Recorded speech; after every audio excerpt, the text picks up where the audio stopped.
This book summary is going to go over a very brief portion of the book Mastery. The book Mastery is very deep, and this is only one section. I highly recommend getting the book, and I'll make sure to put an Amazon link just below, so that's nice and easy. So this is a 5-step process of discovering your calling as in the book as it's written. So 1, there is this returning to your origins idea. Next is the idea of occupying a perfect niche. 3rd is avoiding false paths. Number 4 is letting go of the past. And number 5 is finding your way back to kind of your destiny, you could say. So like I said, this is discovering your calling. The book Mastery, it's a partial book summary of the of Mastery by Robert Greene. And so the big point of this is that our first move towards mastery is an inward journey. It's an individual path, and it's learning who we really are and reconnecting with that innate force within. Like I said, these are the 5 steps. Now we're going to go more deeper into them. So number 1 of 5, returning to your origins, just some stories around the origins of different great people. So there was Marie Curie. She discovered radium, and she was reconnecting with her childhood obsession of studying her father's laboratory. Next, Ingmar Bergman, who was a director, writer, producer. So when he was actually 9 years old, his brother had gotten a cinematograph. I don't even know how to pronounce that, cinematograph. But it was a moving picture machine. And basically when he was 9 years old, he traded all his toys to get this. And that was one of his first kind of steps towards becoming, loving work as a producer. Martha Graham was a dancer and choreographer.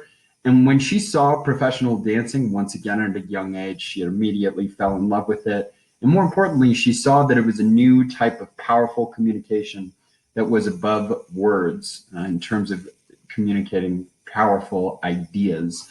Just 2 more stories on this section for returning to origins. Daniel Ebert, an anthropologist, just from a young age was actually drawn towards studying cultures, specifically the Mexican culture around him. And John Coltrane, a famous jazz saxophonist, had always had an emotional and spiritual longing that he couldn't really vocalize and he didn't really understand until he first just drifted into music as a hobby at a young age. So next, occupying the perfect niche. So this is a story of one person who really found their first path. It is V.S. Ramachandran. He was an Indian-American neuroscientist. So first he felt out of place.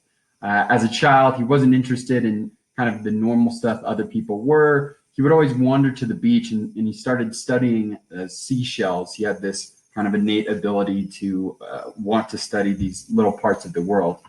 And it helped him really fall in love with research. So he studied anatomy and chemistry first, and then he also began reading science journals just for fun. And then what happened is he started doing his own experiments, and then this helped him write an article, and that article helped him study neuroscience at Cambridge University. Next, avoiding false paths. Once again, just one story. Wolfgang Mozart, in the 1700s, he was a composer, and he started with a love for playing music and got motivation from a sibling rivalry with his sister. His dad was really pressuring both children to play music a lot. And the false path was his father wanted Wolfgang Mozart to play music for the royal family that the royal family enjoyed, but that was never really Mozart's passion. And so then he had difficulties with his father, difficulties with this profession. And it helped Mozart actually discover he didn't even really love the piano and he didn't even love music technically.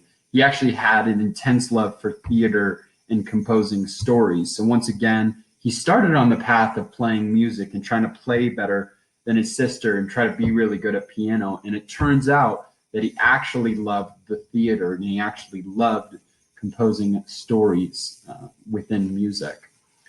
Number 405, letting go of the past.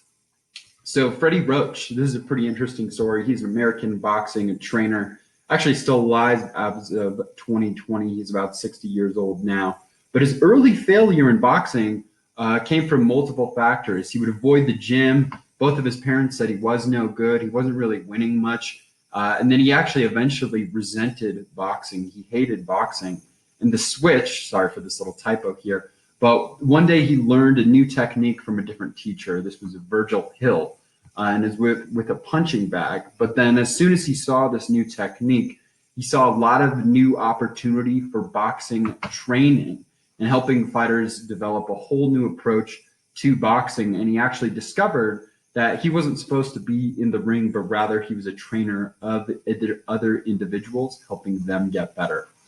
Number 505, finding your way back.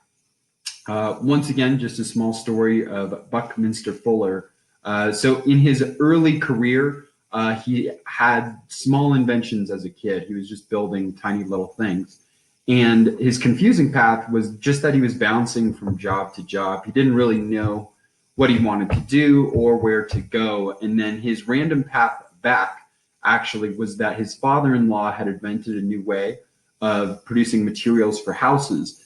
And Buckminster Fuller actually helped improve those materials. They created the stockade building system, and this actual kind of bigger infrastructure for building materials, for creating building materials at a cheaper rate, at a higher quality than the competition, eventually helped them find investors. So once again, he kind of knew what he liked as a kid, but then he had to jump into real life, and he came back to kind of this love for houses and frankly helping his father-in-law's business first before he even became an architect or anything like that. He first just worked on small building systems.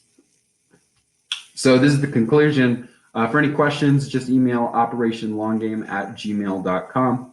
If you want to research me, Joe, the founder of Operation Long Game, you can see josephmiyake.com. Also search Joe Miyake on LinkedIn or @Joe Miyake on Instagram. And that was all. All right. Thank you. Bye.